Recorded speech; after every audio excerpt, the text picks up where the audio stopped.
Hi everyone, On Board with Jonathan with you here. If you're new to my channel, I talk about hotels, travel, and most importantly, I talk about cruises. And if you're returning, welcome back. Thank you so much for joining us today. This is going to be a quick review of the Conrad Orlando Resort. I stayed there yesterday.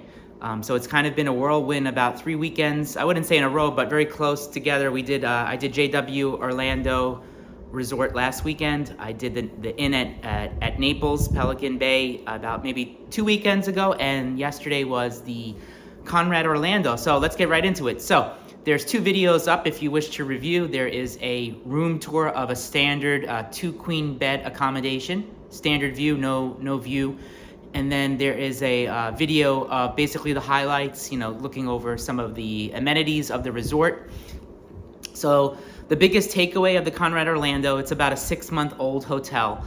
It is, I would say, the best selling feature of the hotel, because it's extremely, extremely expensive, is the lagoon that they've built. Kind of like, it's basically there to basically feel like you're on a beach. And if you are familiar with Florida and Orlando, you know that there's no beaches in Orlando. You have to go 40 to 45 minutes up the coast to the Space Coast, as we also known as Melbourne Beach and Cocoa Beach and other areas up there. So the selling feature especially is this lagoon that is just, it's amazing. Take a look at the videos, take a look at the 1-minute shorts of I definitely took a lot of pictures of this lagoon that they built. There's also swimming pool. There's a swimming pool further back. So the lagoon is definitely really cool. I did not go in because I got sunburnt the previous week, so I did not enjoy the beach. But a lot of the guests they looked like they were having a good time and enjoying a lot of the amenities that the outside activities have to offer. So let's get into the hotel. I stayed in a standard queen size room at the hotel. The rate that night was $617 per night, plus tax, plus resort fee.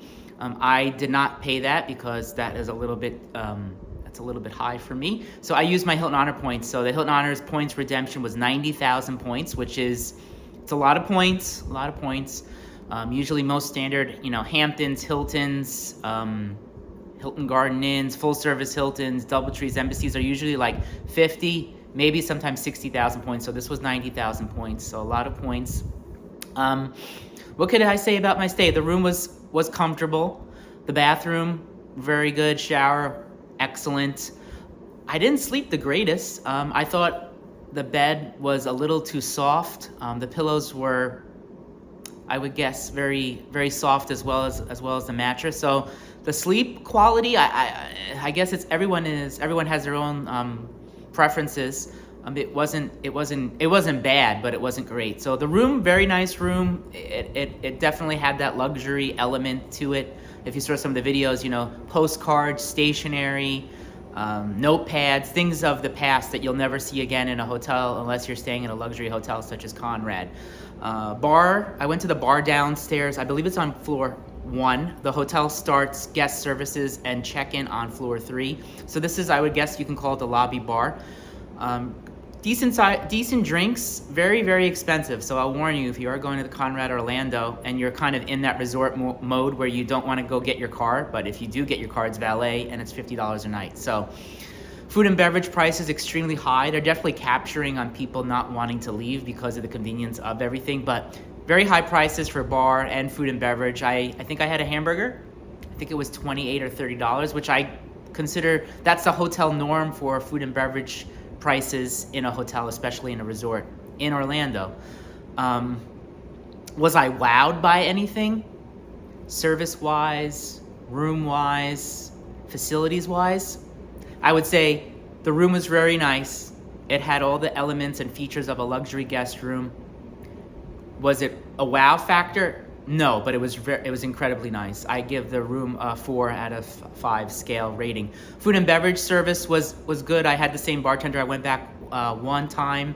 Then I decided, oh wow, I had a food and beverage credit of $50, which comes with Hilton Honors, Gold and Diamond. You get $25 per day. Per day, if you're staying one night, you're gonna get $50, $25 per guest. So I went back another time. She recognized me. I had taken care of her.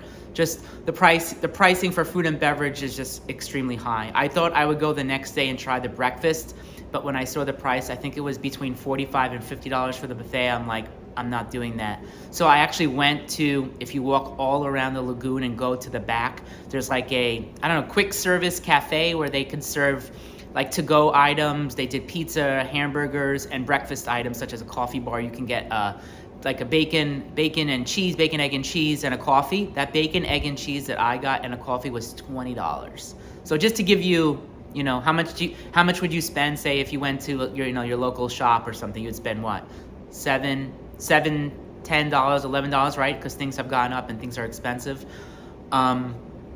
The thing that blew me away was definitely the design of the hotel. It kind of gives you that ooh and ah kind of feeling, like they really took time to really design it, and the different areas, the facilities were incredibly nice. The lagoon, I would say again for like the 10th time, is definitely their selling feature of this resort, and I think it looked great, especially for people that maybe are going to Disney and they're going to the parks and they're not going to have the time to go out to the coast and go to the actual beach. This was very nice. Would I recommend the Conrad Resort? I would recommend, if any of my subscribers are Hilton Honors members and you have some points stashed away like I did, use your points. I cannot say that I could recommend spending $617 a night. When you think on that, there's parking, $50 for valet only, and there's taxes and fees and amenity fees and all that stuff on top of that $617. And this was also priced during, we're in the beginning of summer season right now, so it could have rates starting higher than that, especially when you're coming probably January through probably middle of May. So Conrad Orlando, I think you should definitely check it out if you have some points stashed away with Hilton Honors. If you somehow get a better rate, which I don't think you'll see anything lower than $500-$600 a night, but if you have those points, I highly recommend to check it out. If you are maybe have a little bit more energy and a little bit more oomph to you and you want to go grab your car and go out and enjoy some of the good restaurants around Orlando. I can't believe that they're charging the prices that they're charging at this resort for the food and beverage, but it's nothing new. This is what they do. They capture you, you're there, it's convenient, and you definitely pay for it. If you have any questions regarding Conrad Orlando, let me know. I spent about a little bit less than 24 hours there. I did it one night. I would be happy to answer any questions you may have. If you are not coming by car and you get dropped off, there's $50 a day added to your pocket because you don't have to pay for valet parking, which is the only parking service offered. You cannot self-park. So with that, if you would be so kind to share with your friends and family, like, comment, ask any questions you may have in the text box below. I'd be happy to answer any questions you may have about Conrad Orlando Evermore Resort in Orlando, Florida. With that, I wish you a great rest of your weekend. Thanks for watching. On Board with Jonathan out.